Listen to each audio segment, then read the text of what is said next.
Hola, ¿cómo estás? Soy Diana Polanía y este es tu canal Palabras de Aliento para el Fatigado. Y hoy con un nuevo video donde te voy a invitar a renunciar al espíritu de Saúl. Renuncia al espíritu de Saúl. Y tú me preguntarás, bueno, ¿y eso a qué hace referencia? Resulta que Saúl fue rey elegido por el pueblo, entonces Dios les entregó ese rey Saúl. Pero Saúl demostró, aunque Dios quería hacer cosas grandes en él y a través de él, demostró ser un hombre que no tuvo una comunión íntima, permanente con el Señor, un hombre que no supo obedecer al Señor, un hombre que se excusaba, que prefirió agradar al pueblo, a los hombres, que buscaba era el agradar a los hombres más que a Dios, y debido a esto pues fue un hombre que no nos deja una buena huella. Y el Espíritu de Dios se aparta de Saúl cuando él comienza a desobedecer y a no tener un arrepentimiento genuino, y comienza a sucederle algo a Saúl. Dice que al mismo tiempo el Espíritu de Dios abandonó a Saúl y un mal espíritu que Dios le envió comenzó a atormentarlo. Un día uno de los sirvientes de Saúl le dijo: Dios ha enviado sobre su majestad un espíritu malo y le está haciendo mucho daño. Mande usted a buscar a alguien que sepa tocar el arpa. Así cuando venga ese mal espíritu, el músico tocará y usted se sentirá mejor. Saúl le ordenó a sus sirvientes: busquen a alguien que toque bien el arpa y tráiganmelo. Uno de ellos le dijo: yo conozco a uno, se llama David y es hijo de Jesé, el que vive en Belén. David toca muy bien el arpa y es también un guerrero muy valiente, además sabe hablar bien y es muy bien parecido y Dios siempre lo ayuda. Entonces Saúl le envió a Jesse este mensaje: envíame a tu hijo David, el que cuida las ovejas. Y él envió a su hijo David y aprovechó la ocasión para enviarle a Saúl como regalo. Le mandó algunos otros regalos. Pero dice que David llegó al palacio y se puso al servicio de Saúl, y tanto le agradó David a Saúl que lo tomó como uno de sus ayudantes. Siempre que el espíritu malo atacaba a Saúl, David tocaba el arpa. Entonces el espíritu malo se alejaba y Saúl se sentía aliviado. Por eso Saúl mandó a decir al papá de David: estoy muy contento con tu hijo, déjalo que se quede conmigo para que sea mi ayudante.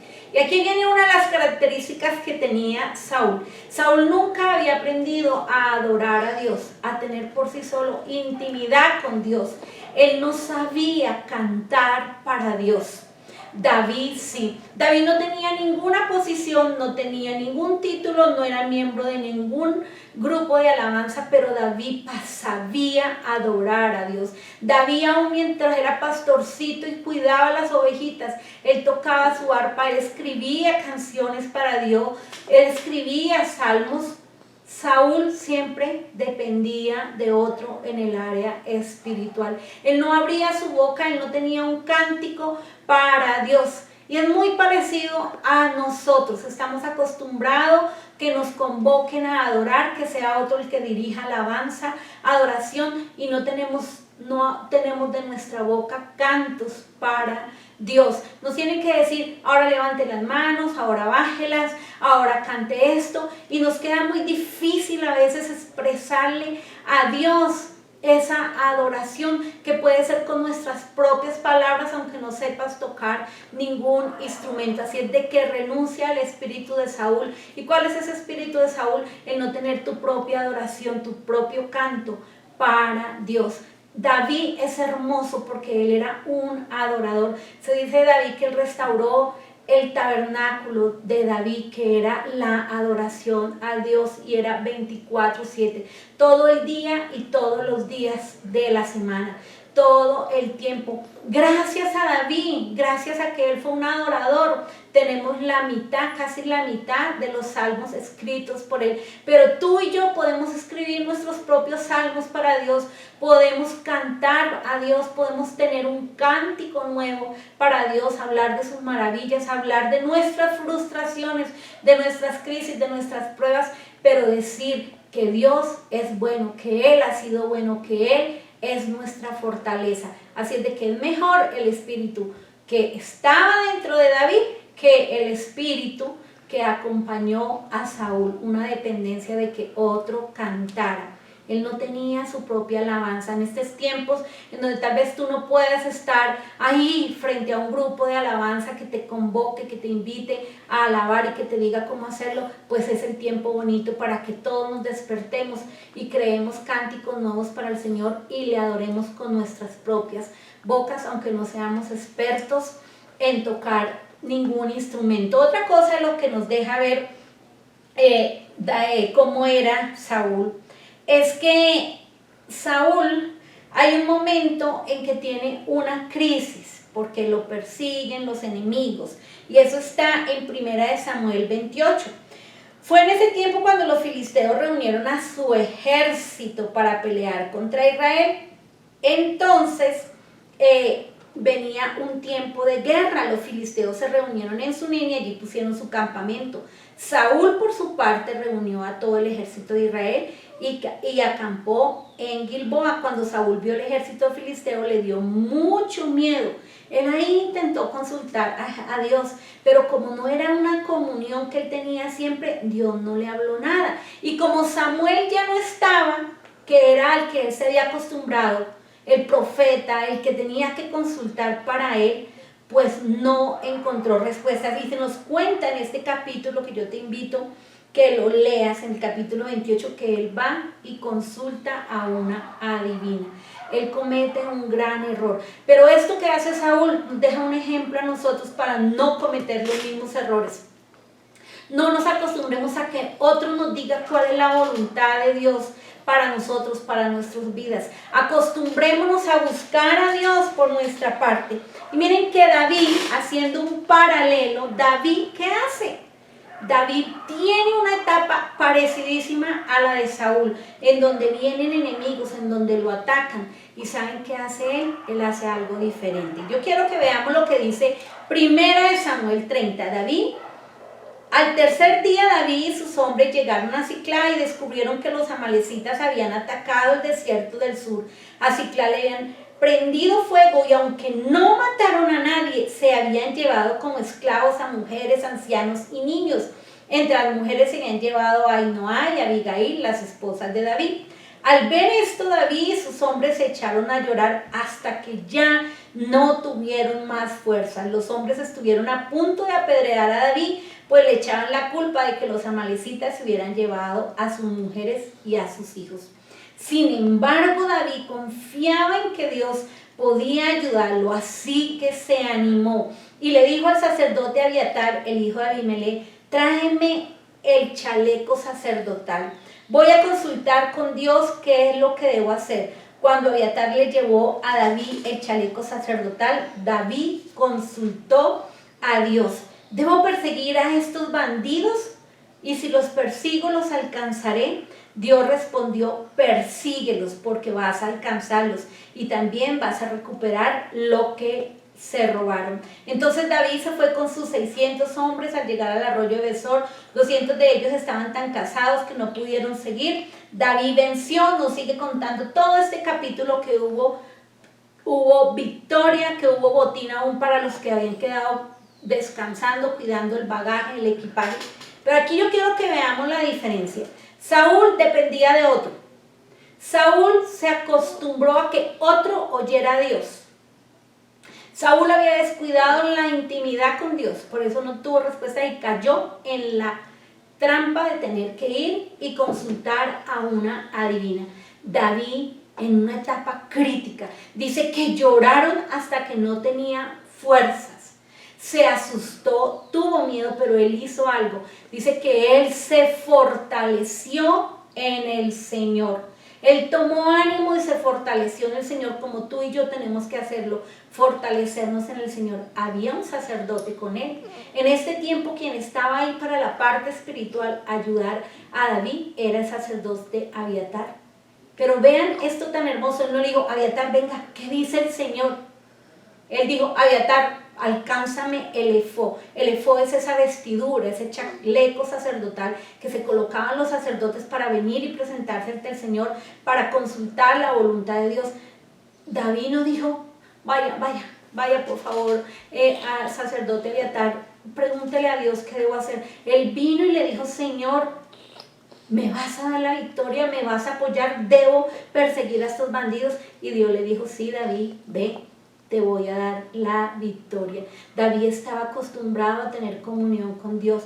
Y yo quiero darte un consejo a ti que me oyes, a ti que eres como yo, un hijo de Dios, una oveja del Señor.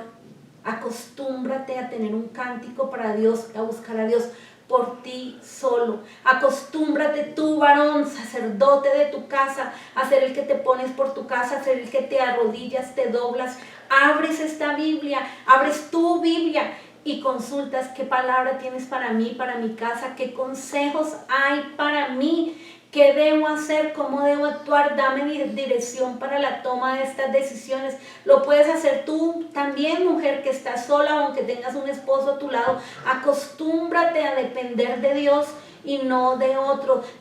Voy a fortalecerme el Señor. Y ya tal vez no digas, alcánzame el fuego, pero voy a la palabra. Sabes que nosotros decimos en nuestra casa que el profeta de nuestra casa es la Biblia. El profeta de nuestra casa es Dios a través de su palabra. Que el profeta de tu casa sea la palabra de Dios.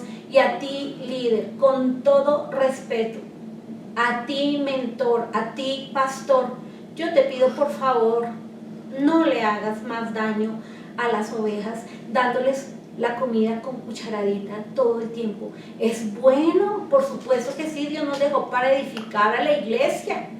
Dice que Él instituyó a pastores, a maestros, a evangelistas, a profetas para la edificación de la iglesia, para que lleguen a la estatura del varón perfecto que es Cristo. Pero por favor que conozcan más la voz del buen pastor, de Jesús, que escudriñen esta palabra más que conozcan tu voz, no los hagas dependientes. No estamos en la época de Moisés, no estamos en la época de Saúl, que se tenían que volver dependientes, y David nos da el ejemplo, aunque existía para él, aunque existió Samuel, aunque después existió Natán, aunque existió Abiatar, David tenía comunión con Dios, oía acerca de Dios, oía instrucciones, oía los sí, oía los no, oía los consejos de Dios. Por favor, deja que tus personas que están ahí, porque no son tus ovejas, son las ovejas del Señor, afinen el oído. Perfecto, envíales material perfecto, regálales devocionales, pero por favor no los quieras tener todo el tiempo sentados a tus pies. Déjalos que estén sentados a los pies de Jesús y que los oídos de cada uno de ellos sean afinados a la voz de Dios. Mire, yo creo estos videos, hago los programas de radio, devocionales en audio, devocionales en escrito, pero los hago esporádicamente y siempre invito, léelo con tus propios ojos, subraya, e invito que lo hagan y que lo escuchen ese material mientras están haciendo sus quehaceres, mientras están en la oficina, mientras van en el auto, que este material, que lo de la página que tenemos, que los programas radiales que salen en las naciones, que lo que sale en estos videos de YouTube no cambien, no son igual a estar en el secreto con Dios, no impidan que cada persona tenga el tiempo a solas con Dios, lea su devocional, a lo que Dios le guíe, afine el oído a Dios, que este material que hacemos, que elaboramos en este ministerio, no sea un estorbo para que la gente conozca a Dios por sí sola y tome decisiones por sí sola con el mejor profeta, que el profeta de tu casa sea la palabra de Dios, que sensibilices tu oído al Espíritu Santo, que tú tengas esa entrada libre al trono de la gracia del Señor y tengas comunión con el Señor. Mira, cuando te vayan a dar un consejo, o cuando tú vayas a dar un consejo a alguien, dile qué te ha dicho el Señor acerca de eso, qué has leído, qué directriz tienes de parte de Dios. Cuando yo doy una consejería, digo, bueno, ¿y tú qué sientes en tu corazón? ¿Y Dios qué te ha dicho? Entonces ahí sí, porque la gente quiere que tú le soluciones a veces como líder o como mentor. y nos acostumbramos a que otros piensen por nosotros. Yo recuerdo hace muchos años, estaba yo relativamente nueva en los caminos del Señor, tenía una crisis y necesitaba tomar decisiones y me llevaron donde una pastora súper ungida, una mujer de Dios que escuchaba de Dios, y ella me dio una serie de parámetros y yo le dije: ¿sabe, pastora, que esa no es la orden que yo tengo de parte de Dios? Yo tengo de parte de Dios esto. Y ella me dijo: sí, tienes la razón, mujer, tienes la razón. No obraremos en la carne, sigue lo que Dios te ha dicho. Qué bonito que sepamos que Dios me ha dicho: este asunto lo vas a manejar así, aunque otro ungido piense de otra manera, porque a veces también actúa la carne. Me gusta que ella fue sincera y ella me dijo: sí, mujer, no actuaremos en la carne, sigue las directrices que Dios te ha dado, oramos y ya. Pero necesitamos consultar a Dios, decir: alcánzame, acércame el efod, acércame esta palabra, doblemos rodillas y busquemos de Dios, renunciemos al espíritu de Saúl, abramos nuestra boca, tengamos nuestro propio cántico, nuestro propio tiempo de alabanza y busquemos al Señor por nuestro propio medio.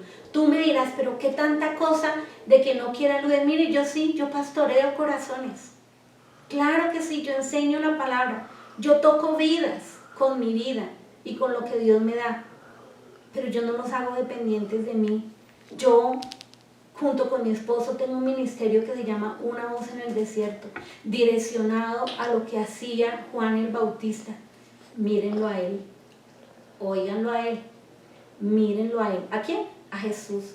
Que el ministerio que tú desarrolles se parezca al de Juan el Bautista.